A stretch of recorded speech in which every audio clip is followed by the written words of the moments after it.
Hi guys, it's मुहिब और आज की इस शॉर्ट वीडियो के अंदर मैं आप लोगों को गाइड करूंगा, आप लोगों को सिखाऊंगा कि how to do coding for different test MCQs checking. हमने तो सुना है कि हमारा जो एमसीक्यूज होता है, चाहे वो बैक टेस्ट है या पेपर की जो एमसीक्यूज होता है 20 या 30, तो वो कंप्यूटर के ज़रिए चेक होता है। लेकिन हमें ये पता नहीं अभी तक कि वो उसके लिए क्या होता है, उसके लिए कैसे कोडिंग होता है और किस किस लैंग्वेज के ज़रिए हम वो कोडिंग कर सकते हैं। तो आज की इस वीडियो के अंदर हम ये जानेंगे कि हम कैसे कोडिंग करेंगे डिफरेंट एमसीक्यूज के जो हमारे पास टेस्ट होते हैं, चाहे उस टेस्ट में जितना भी कोड्स हो, जितना भी उसमें जो है ना एमसीक्यूज हो, तो उसके लिए आज की इस वीडियो के अंदर हम जानेंगे कि किस तरह हम उसके लिए कोडिंग करेंगे और लास्ट में हम क्या करेंगे। लास्ट में वो प्रूफ के साथ हम वो प्रोग्राम रन करेंगे और उसके बाद हमसे वो कोड के बारे में बताएगा कि अपना कोड एंटर करो, ये करो, वो करो। तो हम ये सभी इस वीडियो के अंदर जानेंगे। तो चलते हैं लैपटॉप की स्क्रीन पर और इस वीडियो को जल्दी से स्टार्ट करते हैं, ठीक है। तो गाइज हम आ चुके हैं अपने लैपटॉप की स्क्रीन पर और अब हम जल्दी से कोड ब्लॉक को ओपन करेंगे। हम इस वीडियो के अंदर सी लैंग्वेज के जरिए ये प्रोग्राम लिखेंगे, अपना टास्क सर अंजाम करेंगे। कौन सा program? How to do coding for different test MCQs checking. तो मैं ये कोड ब्लॉक जल्दी से ओपन करता हूँ। आपने क्या करना है, सिंपली गूगल क्रोम पर जाना है। अगर आपके पास कोड ब्लॉक नहीं है, अगर है भी तो उसको आपने ओपन करना है। अगर नहीं है तो गूगल क्रोम पर वहां पर आपने जाना है और वहां पर आपने लिखना है डाउनलोड कोड ब्लॉक। तो सिंपली आप वापसी डाउनलोड कर दें। तो उसके बाद आपने उसको ओपन करना है कोड ब्लॉक को। और कोड ब्लॉक को ओपन करने के बाद जो है ना, आप सिंपली यहाँ पर आकर फाइल पर क्लिक करते हुए न्यू पर डबल क्लिक करते एम्प्टी फाइल पर जाकर यहाँ पर अब हम क्या करेंगे, अपना वो प्रोग्राम लिखेंगे, ठीक है गाइज। अच्छा, तो गाइज यहाँ पर हम डायरेक्टली स्टार्ट करते हैं, अपने वो प्रोग्राम लिख देते हैं। तो यहाँ पर मैं लिख देता हूँ हैश, उसके बाद मैं इंक्लूड लिख दे देता हूँ। ये मैंने इंक्लूड लिख लिया। उसके बाद हमने क्या करना है, सिंपली इस जो है ना लेस देन का साइन जो है ना वो ओपन करते हुए यहाँ पर एस टी डी में लिखूंगा, एस टी डी आई ओ, और उसके बाद मैं ये साइन क्लोज करते हुए इसके अंदर मैं यहाँ पर डॉट एच लगा लूंगा, ठीक है। डॉट एच मैंने यहाँ पर ये लगा लिया और इसके बाद हमने एंटर पर क्लिक करते हुए एंट मैन लगाना है। ये मैंने एंट मैन लगाया और उसके बाद हम यहाँ पर ब्रेसेस कर लिए, ब्रेसेस ओपन करके और क्लोज करके हम आगे बढ़ेंगे। तो ये यहाँ पर मैंने करली ब्रैकेट्स ओपन कर दिया। यहाँ पर हम क्या करेंगे, इस करली ब्रैकेट्स के दरमियान अपना कोडिंग लिखेंगे। तो यहाँ पर मैं डायरेक्टली एक इंटीजर, एक वेरिएबल डिक्लेयर करता हूँ, इंटीजर टाइप, उसको मैं नाम देता हूँ कोड। और ये मैंने कोड ले लिया। लास्ट में मैं स्टेटमेंट टर्मिनेट लगाऊंगा। स्टेटमेंट टर्मिनेट का मतलब ये है कि हमारे पास स्टेटमेंट को क्या कर टर्मिनेट कर देता है, ठीक है गाइस।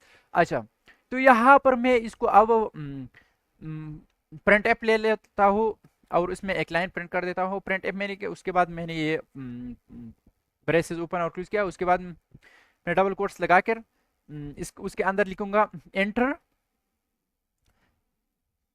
एंटर यूर कोड लिखूंगा। यहाँ पर यूर यूर कोड। तो ये मैंने जल्दी से मैं इसको लिख देता हूँ, कोड लिख लिया। और उसके बाद यहाँ पर आपने लास्ट में स्टेटमेंट टर्मिनेटर लिखना है और उसके बाद आपने यहाँ पर क्या लिखना है, स्कैन एफ ले लेना है। स्कैन, ये मैंने स्कैन एफ ले लिया। और इसके बाद आपने ये पेरेंथेसिस ओपन और क्लोज करना है, ये डबल कोट्स आपने ओपन और क्लोज करना है। यहाँ पर आपने परसेंटेज डी लेना है। उसके बाद आपने राइट मूव करके डबल कोट के सामने आपने यहाँ पर कामा लगा लेना है। उसके बाद आपने एम परसेंट कोड लेना है। तो ये मैंने एम% कोड ले लिया। उसके बाद आपने लास्ट में स्टेटमेंट टर्मिनेटर, उसके बाद आपने क्या करना है, आपने कंडीशन लगाना है, एफ कंडीशन। ये मैंने एफ कंडीशन लगाया। उसके बाद पेरेंथेसिस, पेरेंथेसिस के अंदर हमने क्या करना है, हमने जो ना कंडीशन लगाना है। कोड में यहाँ पर लिख देता हूँ, ये मैंने कोड लिख किया। F code is equals to, यहाँ पर मैं लिख देता हूँ अगर कोड हमारे पास बराबर है 1 का, तो उसके बाद आपने क्या करना है, प्रिंट करना है। क्या प्रिंट करना है, ये सब कुछ प्रिंट करना है जो मैं नीचे प्रिंट करने जा रहा हूँ। यहाँ पर मैं प्रिंट एफ ले लूंगा, प्रिंट मेरे लिए। उसके बाद ये मैंने पेरेंथेसिस ओपन और क्लोज किया और उसके बाद ये डबल कोट्स ओपन और क्लोज करता हूँ। यहाँ पर मैं लिख देता हूँ correct, correct answer, correct answer in encode, correct correct answer encode to R, वो हमारे पास ये है। टू कोड में हमारे पास जो करेक्ट आंसर है बबल्स के टू कोड में, तो हमारे पास ये है। कौन सा है? यहाँ पर लास्ट में स्टेटमेंट टर्मिनेटर, और यहाँ पर मैंने गलती से जे लिखा तो ये रिमूव कर देता हूँ। यहाँ पर मैं एंटर मार कर नीचे आता हूँ, यहाँ पर प्रिंट एफ लगा लेता हूँ, अगेन प्रिंट एफ, और उसके बाद यहाँ पर मैं एक काम कर देता हूँ, ये पेरेंथेसिस ओपन और क्लोज कर देता हूँ, यहाँ पर डबल कोट्स, यहाँ पर मैं लिख देता हूँ कि 1 नंबर एमसीक्यूज के अंदर हमारे पास जो है ना करेक्ट है ए ऑप्शन, और उसके बाद लास्ट में स्टेटमेंट टर्मिनेटर। उसके बाद मैं यहाँ पर जल्दी से लिख देता हूँ कि प्रिंट एफ लिख देता हूँ, प्रिंट एफ मैंने लिख दिया, और यहाँ पर मैं ये ब्रेसेस ओपन और क्लोज करता हूँ, उसके बाद डबल कोट्स ओपन और यहाँ पर लिख देता हूँ 2 एमसीक्यूज के अंदर हमारे पास कौन सा टिक है? 2 के एमसीक्यूज के अंदर हमारे पास बी ऑप्शन जो है ना वो करेक्ट है। अच्छा गाइस, तो यहाँ पर ये प्रयास मैं जल्दी से कर देता हूँ, 20 तक जाता हूँ, 20 तक एमसीक्यूज का कोडिंग मैं यहाँ पर जल्दी से लिख देता हूँ। तो ये मैं लिखकर तो गाइज यहाँ पर ये मैंने जल्दी से कॉपी पेस्ट कर दिया। कॉपी पेस्टिंग इजीली आप कर सकते हैं। आपने क्या करना है, इस तरह कॉपी इसको जो है ना सेलेक्ट करना है, और उसके बाद जो है ना क्लिक, उस पर क्लिक करते हुए आपने कॉपी पर क्लिक करी, और जहाँ पर आप पेस्ट करना चाहते हो तो वहाँ पर आपने कर्सर मूव करना है, और वहाँ पर इजीली आपने अगेन जो है ना टच पैड के राइट पर क्लिक करते हुए यहाँ पर पेस्ट के लिए पर क्लिक करेंगे। ठीक है, उसके बाद यहाँ पर मैं थोड़ा सा चेंजेस करने जा रहा हूँ। यहाँ पर मैं जो है ना 1 से 20 तक है ये डिजिट सीक्वेंस में दे रहा हूँ, और यहाँ पर रेंडमली मैं जो है ना एक एमसीक्यूज में ए लेता हूँ, दो में बी और सी में सी, इस तरह मैं ये जल्दी से ले लेता हूँ। ठीक है गाइज, और फिर जो है ना जल्दी से हम तो गाइज यहाँ पर आप देख सकते हैं कि मैंने इसको 1 से 20 तक सीक्वेंस में डिजिट्स में नंबर दे दिया है। अब मैं यहाँ पर एक काम कर देता हूँ जल्दी से, वो ये कर देता हूँ कि यहाँ पर ए में ये जो हमारे पास एमसीक्यूज में जो मुख्तलिफ करेक्ट है, तो वो ऑप्शन थोड़ा रेंडमली कर देता हूँ, और उसके बाद जो है ना कंटिन्यू कर। तो गाइज यहाँ पर आप देख सकते हैं मैंने जल्दी से इसमें रेंडमली जो है ना मुख्तलिफ ऑप्शन जो है वो कर दिया है। अब इसके बाद मैं काम कर देता हूँ, वो ये है कि यहाँ पर अनदर कोड में एंटर करता हूँ। गाइस याद रखना कि ये आपके कोड्स पर डिपेंड करता है कि आपकी एमसीक्यूज में कितना कोड, अगर 10 है तो आपने 10 डालना है इस तरीके से जिस तरह मैं आप लोगों को दिखा रहा हूँ। ठीक है, यहाँ पर मैं एलसेफ का कंडीशन लगाती हुई यहाँ पर एक काम कर देता हूँ, एलसेफ मैंने लगाया, यहाँ पर एक और कंडीशन में लगाती हूँ, F code equal to F code, यहाँ पर मैं कोड लिख देता हूँ, ये मैंने कोड लिख लिया, एफ कोड इक्वल टू 2। तो उस सिचुएशन में आपने ये प्रिंट करना है, कौन सा? ये वाला। यहाँ पर मैं लिख देता हूँ, करली ब्रैकेट्स ओपन कर देता हूँ, ये मैंने ओपन कर दिया, और यहाँ पर मैं यहाँ से ये कॉपी कर देता हूँ जल्दी से, ताकि हमारा टाइम वेस्ट ना हो जाए। तो ये मैंने कॉपी कर दिया, आप देख सकते हैं ये हमने कॉपी कर दिया। अब इसके बाद हमने यहाँ पर इसको पेस्ट करना है, तो ये मैं पेस्ट कर देता हूँ। अब मैं इसमें थोड़ा बहुत चेंजेस कर देता हूँ। यहाँ पर मैं एक काम करता हूँ, करेक्ट आंसर एनकोड 1 में हमारे पास जो करेक्ट आंसर है वो हमारे पास ये है, और यहाँ पर लिख देता हूँ करेक्ट आंसर एनकोड 2, वो हमारे पास ये है। तो अब यहाँ पर मैं इसके ऑप्शन इसके एमसीक्यू कोड 2 की जो एमसीक्यू वो जो है ना कोड 1 से मुख्तलिफ कर देता हूँ। तो जल्दी से फिर हम कंटिन्यू करेंगे। ठीक है गाइज, तो गाइज यहाँ पर आप देख सकते हैं कि हमारा प्रोग्राम जो है ना वो एग्जीक्यूट हो चुका है। अब मैं एक काम करता हूँ, आप लोगों को थोड़ा बहुत जो है ना ये एक्सप्लेन कर देता हूँ। तो स्टार्ट में यहाँ पर आप देख सकते हैं कि यहाँ पर हमने हैश इंक्लूड, और इसके बाद लेसन का साइन ओपन किया है, उसके बाद stdio.h लगाए, और उसके बाद हमने जो है ना ग्रेटर देन का साइन जो है ना वो क्लोज कर लेना। तो अगर हम ये लाइन नहीं लगाते प्रोग्राम के अंदर, तो फिर हम जो है ना न इनपुट ले सकता है और न दे सकता है। एंड मेन, और उसके बाद हमारे पास ये पेरेंथेसिस और करली ब्रैकेट्स यहाँ पर हमने स्टार्ट किया, और ये करली ब्रैकेट्स यहाँ पर हमारे पास क्लोज हो चुका है। ठीक है, तो इसके अंदर आपने अपना प्रोग्राम जो है ना वो लिखना है। ठीक है गाइज, ये हमारे पास क्या है, एंड मेन, और उसके बाद जो है ना पेरेंथेसिस, उसके बाद हमारे पास करली ब्रैकेट्स ये हमने स्टार्ट किया, यहाँ पर क्लोज किया, ये हमारे पास एक फंक्शन है। उसके बाद हमने एक काम किया, वो ये है कि इंटीजर टाइप हमने एक वेरिएबल डिक्लेयर किया है, उसको हमने नाम दिया है कोड।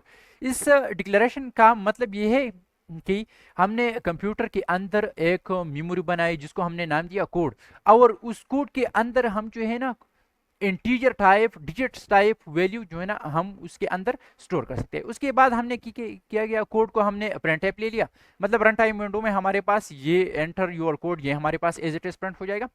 इसके अलावा हमारे पास यहाँ पर ये प्रिंट एफ और ब्रेसेस ओपन क्लोज और डबल कोट्स ओपन क्लोज और यहाँ पर लास्ट में सेमीकोलन। इस एंटर योर कोड के अलावा आपने ये सब कुछ याद रख लेना है जब भी आप एक लाइन प्रिंट करना चाहते हैं, ठीक है। उसके बाद मैंने स्कैन ऐप लिया। स्कैन ऐप लेने का मतलब ये है कि रन टाइम विंडो में मैं कोड में जो वैल्यू मैं स्टोर करना चाहता हूँ तो वो मैं कर सकूँ, ठीक है। तो यहाँ पर मैंने एक काम का स्कैन ऐप ले लिया, उसके बाद मैंने पेरेंथेसिस ओपन और क्लोज किया और यहाँ पर मैंने डबल कोट्स लगाया, उसके बाद मैंने % लगाया है और यहाँ पर मैंने डबल कोट्स के राइट पर मूव करके कामा लगाए और उसके बाद मैंने एम्परसेंट कोड लगाए। तो इसका मतलब ये है कि स्कैन ऐप के जरिए हम रन टाइम विंडो में क्या करेंगे, इंटीजर टाइप इंटीजर टाइप एक डिजिट लेंगे और वो हम कोड के अंदर क्या करेंगे, वो हम कोड के अंदर जो है ना स्टोर करेंगे। तो गाइज यहाँ पर आपने ये सब कुछ याद रख लेना है। सिर्फ आपने क्या करना है, ये आपकी डिक्लेरेशन पर डिपेंड कर देता है कि यहाँ पर आपको आप जो है ना कंप्यूटर की मेमोरी में जो जगह बनाए थे उसको जो नाम आप देता है तो वो नाम यहाँ पर आप लगा लेंगे और यहाँ पर अपना डेटा टाइप लगाएंगे। अगर इंटीजर है तो डी लगाना है, अगर प्लॉट है तो एफ लगाना है, ठीक है। उसके बाद मैंने एक कंडीशन लगाना है, अगर हमारे पास कोड 1 का बराबर हो तो उस सिचुएशन में आपने ये प्रिंट करना है, ठीक है। ये मैं कंपाइलर को बता रहा हूँ कि अब अगर हमारे पास कोड 1 एंटर हुआ रन टाइम विंडो में तो उसके बाद आपने एक काम करना है, वो ये है कि ये सब कुछ जो है ना ये एग्जीक्यूट करना है, ये आपने जो है प्रिंट करना है। उसके बाद एक आपको बता दूं कि अगर हमारे पास ये कंडीशन फील हुआ, ये वाला कंडीशन, तो उसके बाद आपने इस कंडीशन, ये हमारे पास प्रोग्राम जो है ना मेन से एग्जीक्यूटिंग स्टार्ट कर देता है और उसके बाद आपने इस कंडीशन पर आ रहा है, ये कंडीशन क्या करेगा, अगर ये कंडीशन गलत हुआ तो ये कंडीशन अगर टिक हुआ तो उसके बाद आपने क्या करना है, ये सब कुछ जो है ना ये एग्जीक्यूट करना है, ठीक है। तो गाइज अब यहाँ पर एक काम कर देता है, प्रोग्राम को जल्दी से जो है ना कंपाइल कर देता है। तो यहाँ पर मैं एक नाम देता हूँ, यहाँ पर मैं लिख देता हूँ केयरलेस लेता हूँ। तो ये मैंने लिख लिया, उसके बाद एंटर पर क्लिक करके ये हमारे पास प्रोग्राम हमारा जो है ना कंपाइल हो चुका। कंपाइल का मतलब ये है कि हमारे पास हमारे प्रोग्राम में कुछ एरर नहीं है। इसके बाद मैं एक काम कर देता हूँ, यहाँ पर रन कर देता हूँ प्रोग्राम को। तो यहाँ पर हमसे जो है ना इनपुट लेना चाहता है, हमें बता रहे हैं एंटर योर कोड।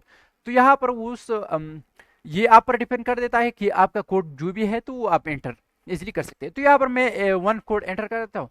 तो यहाँ पर गाइज आप देख सकते हैं कि हमारे पास ये जो है ना 1 में ए है, 2 में बी है, इस तरह आप देख सकते हैं। लेकिन थोड़ा बहुत प्रॉब्लम इसके अंदर है, वो ये है कि यहाँ पर हमने /n नहीं लगाया, ठीक है। तो मैं यहाँ पर जल्दी से /n लगाकर वापस कंटिन्यू कर देता हूँ। तो गाइज यहाँ पर मैंने /n करके नीचे जो है ना 20 MCQs के अंदर मैंने /n इसलिए लगाया, /n का मतलब ये है नेक्स्ट लाइन।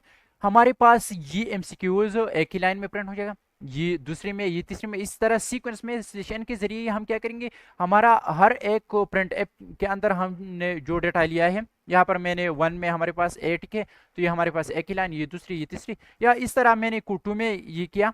अब इस प्रोग्राम को जो है ना बिल्ड और रन कर देते हैं जल्दी से। तो ये मैंने रन कर दिया। यहाँ पर आपसे जो है ना कह रहा है कि एंटर योर कोड, तो यहाँ पर इस बार मैं 2 एंटर कर देता हूँ। तो आप देख सकते हैं गाइस कि यहाँ पर हमारे पास 1 और 2 में आ रहा है C, 3 में बी टिक है और 4 में डी टिक है। इस तरह जो है ना ये आपके पास जो है ना काम कर देता है। तो गाइस अब हमने तो कोडिंग कर लिया है, तो यहाँ पर मैं इस बार 1 कर देता हूँ, ये मैंने रन कर दिया। तो गाइज आपको बता दूं कि अब हमने तो कोडिंग कर लिया।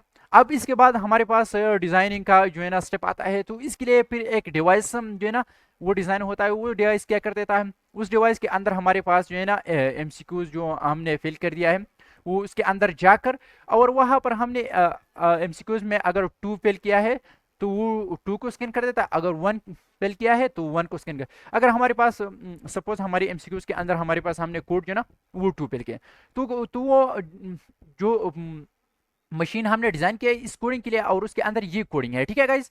तो क्या कर देता है वो आपकी जो है ना कोड को स्कैन कर देता है। स्कैन करने के बाद अगर आपका कोड 2 है तो क्या कर देता है वो डायरेक्टली उसके अंदर हमारे पास कोड 2 और 1 का जो है ना वो कोडिंग हो चुका होता है, तो बाय डिफॉल्ट उस कोड 2 को जो है ना एक्टिवेट करके हमारे पास क्या कर देता है, हमारे MCQs के साथ जो है ना वो कंपेयर कर देता है। अगर हमारे पास 1 MCQs के अंदर जो है ना मशीन के अंदर हमारे पास जो कोडिंग हो चुका है उसमें ए है और हमारे MCQs के अंदर B1 में ए है, तो वो क्या कर देता है वो हमें 1 मार्क्स देता है, और ये प्रोसेस वो कंप्यूटर जो है ना 1-2 सेकंड के अंदर करता है। जैसा कि यहाँ पर मैं आप लोगों को दिखाना चाहता हूँ, तो ये मैंने रन कर दिया। यहाँ पर मैं काम कोड 1 एंटर कर, तो ये मैंने, हमारे पास ये प्रोसेस 2.6 टू 7 सेकंड के अंदर जो है ना कंप्लीट हो चुका।